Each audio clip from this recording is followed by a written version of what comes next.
మా బాబా పెద్ద కొడుకున్నాడు. ఎట్టాటోడు అంటే చిరాకు తెప్పించే రకముడు. వానికి 20 సంవత్సరాలు 26 సంవత్సరాలు ఉన్నాయి. కానీ పిల్లచాటాలు అయితే పోనీ లేంగావానికి. గద్దలతో ఆడుకుంటాడు, పావురాలతో ఆడుకుంటాడు, ఇలా డ్రోన్లు తెచ్చుకుని ఆడుకుంటాడు, టీవీలతో ఆడుకుంటాడు, సెల్లులతో ఆడుకుంటాడు, దివాణిలో ఏది కనొచ్చి దాంతో ఆడుకుంటా అంటాడు పిల్లోని మాదిరి. కాసేపు మెకానిక్ చేస్తా అంటాడు. కానీ అన్ని పోతాడు, మళ్ళీ షాప్ కాడికి పోతా అంటాడు. ఇది వచ్చేసి 170 దినాలు పెట్టి కొనుక్కొచ్చుకున్నాడు అంట డ్రోన్. చూడండి ఎలా ఉందో ఇది. నీ చేయి చాపు, నీ చేతి మీద పెడతాను అని చెప్తాడు. నేను నా మనసులో నువ్వు చేతి మీద పెడతావో స్వామి నాకు నెత్తి మీద పెడతావు అని చెప్పి మనసులో అనుకున్నాను. అయితే డ్రోన్ అయితే చాలా అంటే చాలా బాగుంది. దీన్ని వచ్చేసి గద్దలకు పావురాలకు లొకేషన్ లో ఉంటాయి కదా, ఆ లొకేషన్ లో పట్టడానికి అయితే వాటిని అయితే ఉపయోగిస్తారు. దీన్ని అయితే డ్రోన్ ని దూరంగా పోయినప్పుడు వాటి లొకేషన్ అయితే ట్రేస్ అయితే చేస్తాయి. అయితే దూరంగా పోయినప్పుడు కూడా వాడెక్క వాని అతి చూసినట్టే కదా కోవిడ్ కూడా రాడు మీరు జన్మలో నాకు తెలిసి.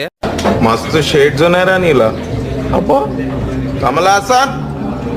ఇంకా వీడు కూర్చున్న చోట్లల్లా చెత్త అయితే ఎంత ఏచాడంటే అంత ఏచాడు. దివాణుల్లో గానీ కార్లలో గానీ. చూసారు కదా మామ వీడియో. ఇలాంటి వీడియోల కోసం మన ఛానల్ అయితే సబ్స్క్రైబ్